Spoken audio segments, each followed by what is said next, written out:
The stage is set. It's 7 p.m. on NBC in living color. Alabama kicks off to Nebraska's Frank Solich, who has a nice 38-yard return for the Cornhuskers. First and 10 from the Nebraska 42. Quarterback Fred Duda pitches to Ron Kirkland for 12 yards and a first down. Tim Bates on the tackle for Alabama. Nebraska into Alabama territory. Fred Duda hands to halfback Harry Wilson, who fumbles. Crossville native Richard Cole recovers for the Crimson Tide.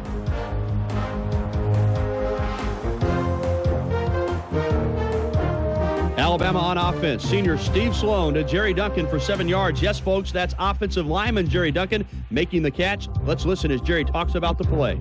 Well, I can remember the first play of the game was a tackle-eligible play, and I remember really getting on Sloan about it after the game because he knew about it, Coach Bryant knew about it, and I told him, I said, why didn't you let me know? And he said, I was afraid you wouldn't come out of the huddle. Sloan hands to Bowman for 5 yards and a first down. Bowman was the SEC's leading rusher in 1965. The action is only beginning to heat up in the Sunshine State when Crimson Classics continues.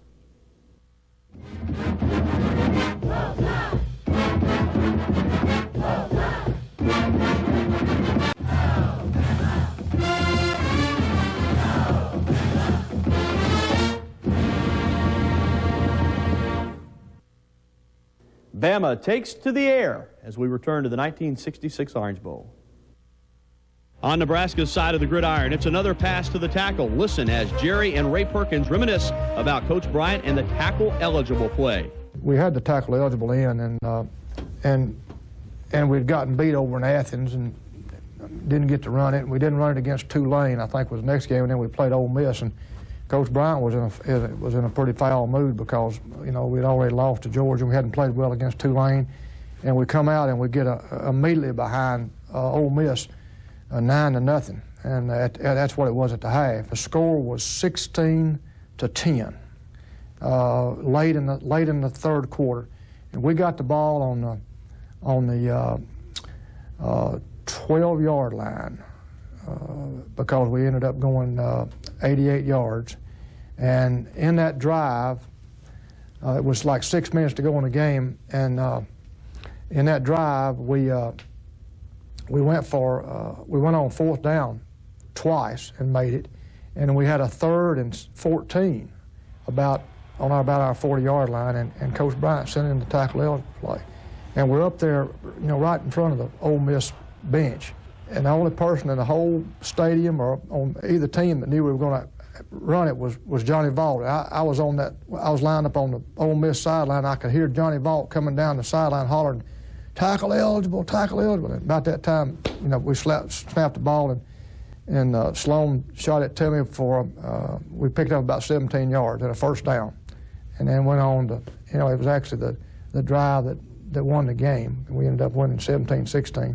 Here, there's Jerry Duncan, our pass catching tackle, and after this game, they passed a rule that you couldn't have.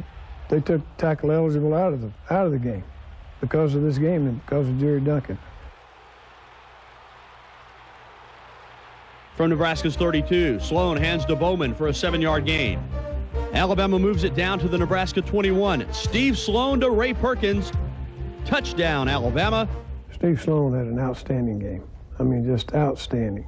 He just showed great leadership and threw the ball a lot more times than he ever thought we might. Alabama 7, Nebraska nothing. Nebraska begins its drive at its own 35. Kirkland and Solich run for first downs for the Cornhuskers. Nebraska moves the ball to Alabama 16, but the Bama defense makes a stand, and with 4th and 3, Nebraska attempts a 28-yard field goal. No good. Alabama's football. After a 3-yard gain, it's 2nd and 7. Steve Sloan back to pass, hits Dennis Homan for 31 yards and a big Alabama first down. Steve Sloan completed an SEC-leading 66% of his passes in 1965, and that's why Coach Bryant called him the most accurate forward passer he ever coached. Sloan finds Montgomery native Wayne Cook for 14 yards and another Alabama first down.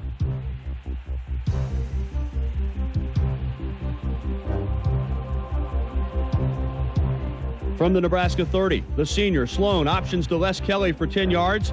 Alabama's third first down of the drive. He called me in his office when I was a senior. And it was right before we had gotten into the fall practice of things. And he said, I want to talk to you. Now, Terry Jones said he sat in that little chair, you know, and I think personally Coach Bryant cut the legs off that chair to make it real small so you had to look up at him because he towered above that desk like that, see, and so we'd sit and slink down in that chair and he'd say, I want to tell you something. Well, when he said that, I started talking, and I talked for about 5 or 10 minutes, telling him what we were doing. Now, we were the seniors, and there were 9 of us, and we had a meeting call that night, and we didn't think people were having a winning attitude, and we were going to talk to the younger players, and tell them that we're going to pick up, we're going to change some things, and these are some things we're going to have to do in order to be successful this year. And if you don't have that right kind of mental attitude, then we don't want you on this football team. We want you to go home. We want you to get out here and leave because you're not going to do us any good. Well, when I got through with my spiel of talking and being nervous and scared and all that kind of stuff, and I shut up, and I said, and he looked at me and he smiled. And he said, well, that's exactly what I was going to tell you. So I said, well, I'm glad. I didn't say it. I thought it, that I'm glad I said it first. So maybe it's taken some of the edge off this thing. And so he told me to get up and get out of his office, and I was more than glad to do that. Now here's Steve Bowman showing the team leadership as he runs for 6 yards. Les Kelly darts through the right side for a 9-yard gain. First and goal, but Nebraska's defense stiffened. Alabama missed a field goal. Nebraska's football. As the first quarter ends, quarterback Fred Duda runs a draw up the middle for 9 yards and a first down. Jackie Sherrill makes the tackle. On 2nd and 9, Duda pitches to Frank Solich for 12 yards and a first down. If the name Frank Solich sounds familiar, it should. He took over the Nebraska head coaching duties after Tom Osborne retired in 1997. Nebraska draws first blood in the second quarter with his 33-yard touchdown pass from quarterback Bob Churchick to Tony Jeter. Point after touchdown is good, and Nebraska has tied the football game, 7-7 the score. After forcing Bama into a fourth down and with the momentum swinging towards Nebraska, the Cornhuskers make a big mistake, roughing the punter. First down, Alabama. Les Kelly takes the handoff and rumbles for 5 yards, setting up a 3rd and 2. Steve Sloan finds Ray Perkins for 22 yards and an Alabama first down. Ray was drafted by the NFL's Baltimore Colts. After an Alabama penalty, it's 1st and 25, but gritty, gutty Jerry Duncan comes through again on the tackle-eligible play, breaking a tackle for 8 yards. Here's a screen pass to the tackle again, and you can see I almost got my head torn off, but we were able to gain a few yards. Here's Sloan coming back. You can see that protection. That's a great pass right there. That's going to be Ray Perkins at the other end. What a catch. Look at that. That's the way they draw it up on the blackboard. All tied up, but not for long. When we come back, it's the Steve Sloan and Ray Perkins show.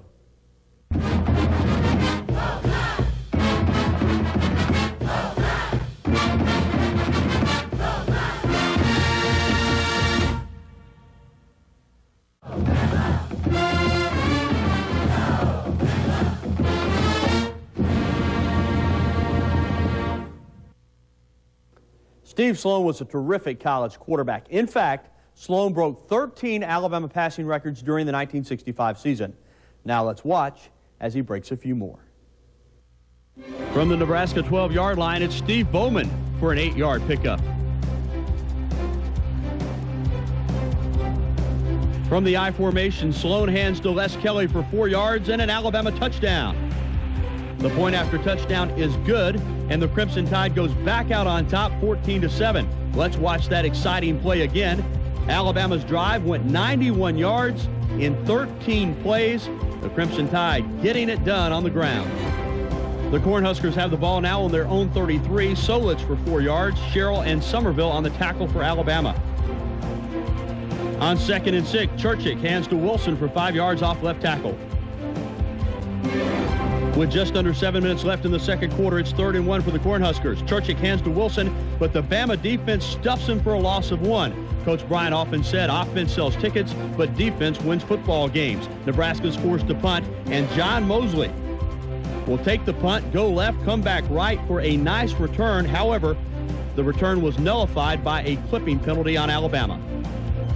Following the penalty, Alabama is backed up. From his own end zone, Sloan finds Perkins for 28 yards and a first down. That's what made Coach Bryant such a terrific coach. He was not afraid to take a chance throwing the ball out of his own end zone. Going into this game,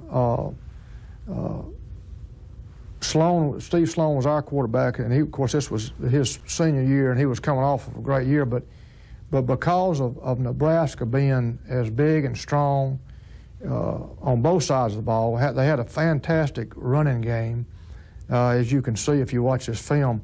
And so the other thing that Coach Bryant did in Tuscaloosa, we kind of changed our attack. We were a lot of an option-oriented. Sloan was not a good option quarterback, but he could stumble for more yards than anybody I've ever seen. Once he turned the corner, he wouldn't run; he'd just stumble along, but he'd get you the first down. But anyway, Coach Bryant went to more of a attack type offense. I mean, I remember him telling us in the dressing room before the game, look, we're gonna throw the ball tonight from wherever we have the ball. If we're in our own end zone, we're gonna throw the ball. We're gonna onside kick, and the whole philosophy of the game was to keep the ball away from Nebraska, because anybody that's ever seen the film knows that just about every time they got the football, they scored. Sloan and Perkins hook up again for a much shorter gain, 3 yards for Alabama. On 2nd and 7, Sloan hits Muscle Show's favorite son, Dennis Homan, for 6 yards. And on 3rd down, Frank Canterbury bulls his way for the first down. Now Sloan, doing his best Harry Gilmer impersonation, connects with Wayne Cook for 7 yards. Now in Nebraska territory, Sloan finds Cook again, 12 yards, first down, Alabama. Homan had great speed, and he beats his man to the end zone, but the Cornhuskers DB, instead of giving up 6, tackles him. Pass interference, Nebraska. From 11 yards out, Sloan has Homan again in the end zone, but this time no pass interference, just a great play by Nebraska's Ted Baxter. On 2nd down, Sloan scrambles to his right and finds Perkins in the end zone. Touchdown for Perkins and Alabama.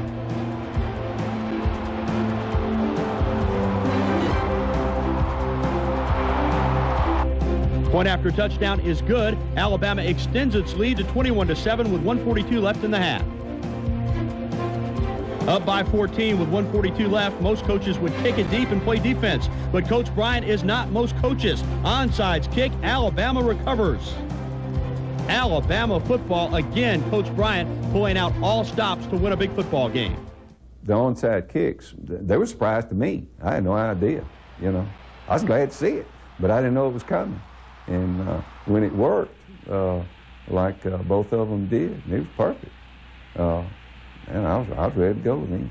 Yes, sir. But I had no idea they were coming. We felt like it would be an offensive game. We thought that our defense was going to be strong enough to keep them out of the end zone, to keep them out of scoring position enough. And then whenever we got an opportunity to go and to put the ball in the end zone, that's exactly what we were going to do. Now, we didn't fail too many times at that. But we knew that to win this football game, we were going to have to put points on the board. We couldn't go in there and just do 14 points, 17 points, something like that. We had to rattle the scoreboard. Bama was intent on lighting up the Orange Bowl scoreboard. From the Nebraska 46, Perkins again for 36 yards on the post route, first down, Alabama. Sloan looks for Perkins again and finds him, although it's only a gain of 1 yard. 2nd and goal from the Nebraska 9. Sloan overshoots Kelly on the flare pass. On 3rd down, Steve moves to his left and finds, you guessed it, Ray Perkins, pickup of 8 yards, but still short of the end zone. So with 34 seconds left, Coach Bryant calls on David Ray, who boots an 18-yard field goal. Alabama increases its lead to 24-7. The Tide is on a roll, and Coach Bryant wants more. With 34 clicks left, kick it deep, no way. Alabama tries another onside kick, and once again, the Crimson Tide is successful. Alabama football. The first half ends with Steve Sloan still slinging the cowhide. Sloan is 17 of 26 for 271 yards.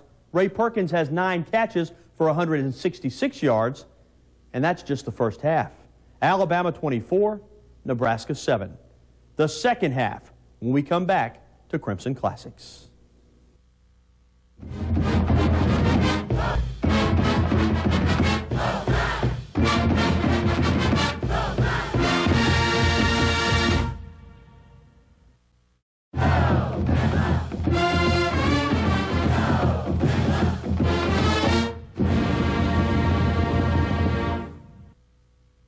Three onside kicks, up by 17 points, 30 minutes to go.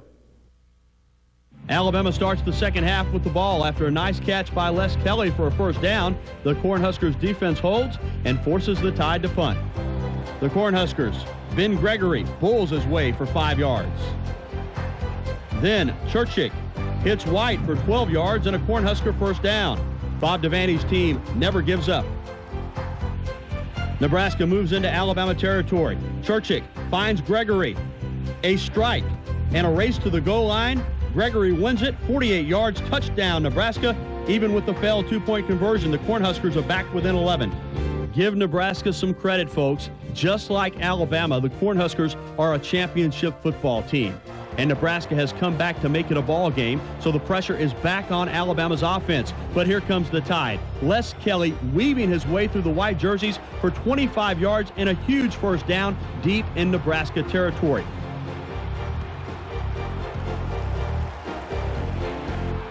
Leslie Les Kelly is a winner. Not only did he play on a national championship team at Alabama, he also starred on a state championship high school team in 1962 at Coleman. Up by 11, Coach Bryan is chewing up the clock. Canterbury for 6 yards off right tackle. Now it's Canterbury again, 7 yards, first and goal, Alabama. And from the 2, Steve Bowman punches it in, and Alabama decides to go for 2. On the 2-point attempt, it's Sloan finding Perkins again in the end zone. Alabama leads it 32-13. The Tide has answered the challenge. Whenever I scored, it was always exciting because I didn't do it very often. So, you know, whenever I did, I think the angels in heaven rejoiced. To score yourself, to really get in there, it's really, really a rush. It's really a head rush. And it's something that you did along with the help of your teammates that you can't, they can't take away from you. The good news is Alabama increases its lead. The bad news is the Tide is forced to kick off. That means the always dangerous Frank Solich is on the other end of the football, and once again he shows his speed, getting to the outside and bringing it back for 70-plus yards on the return.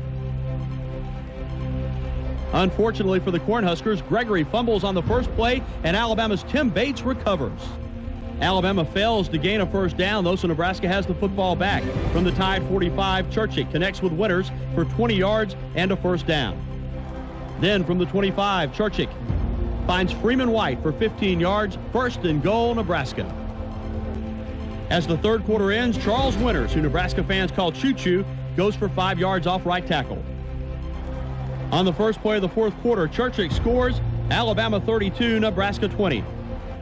With the clock moving, 3rd and 7 for Alabama. Sloan, ever the cool customer, finds Bowman for 21 yards and a big Alabama first down. Bama continues to move down the field. From the Nebraska 22, it's Steve Bowman, first and goal. Let's take a look at that play again. And from the 2, Bowman caps off the drive, his second touchdown of the game. Point after touchdown is good. Alabama leads 39-20.